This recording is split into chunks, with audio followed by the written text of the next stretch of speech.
And now, it is my great honor and privilege to introduce author and poet, gay historian, activist, and supporter, collaborator, dear friend, Barry Grass. He's going to get some thoughts about gay pride, life, love, and us. Thank you, Barry. I'm very excited to be here. This is really wonderful to do this on this very historic day, to be talking about Patience and Sarah. And first, I'd like to talk a little bit about the novel that Patience and Sarah was taken from. At the beginning of Isabel Miller's novel, Patience and Sarah, Patience White says about the assertively independent but very poor Sarah Dowling, "I began to wonder how I'd been keeping on without her, and without even knowing that she would someday come.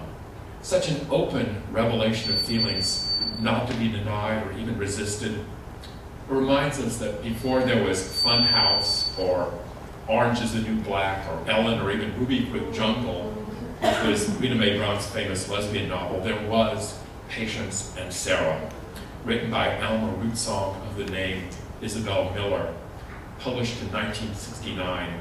Several years after it was denied publication of any sort. It was a very repressed novel.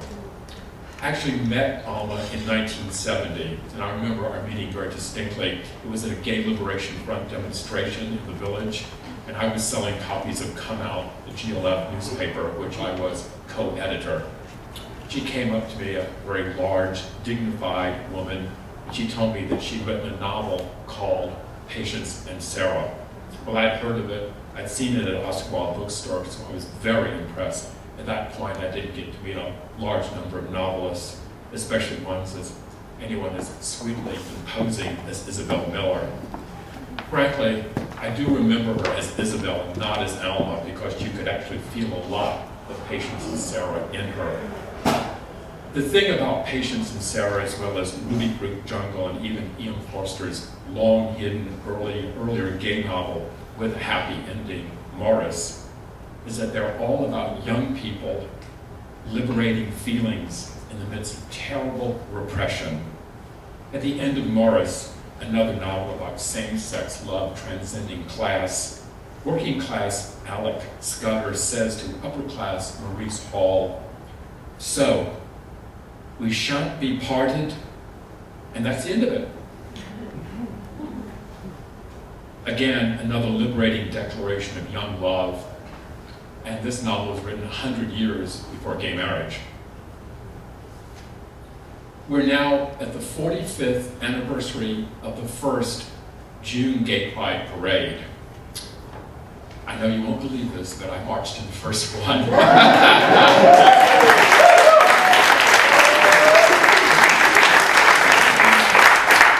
When it was called the Christopher Street Liberation Day March. And I always feel that this is really, every year, a celebration of eternally young liberation, no matter what age you happen to be.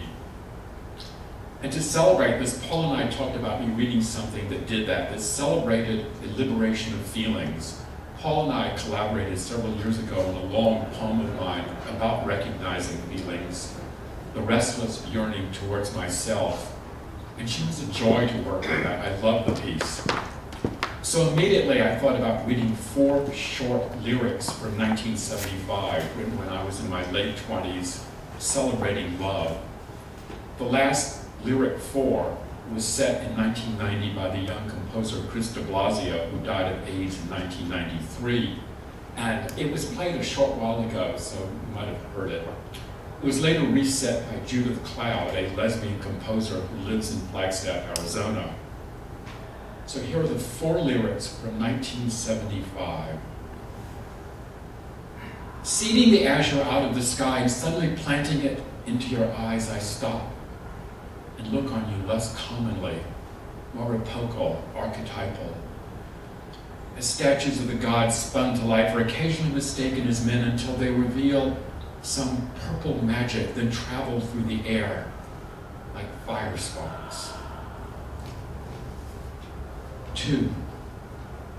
Everything I wanted you to be now is hardly alive as your name. I see it on the subways, untroubled, unrumpled, no more than a whisper hanging in the air.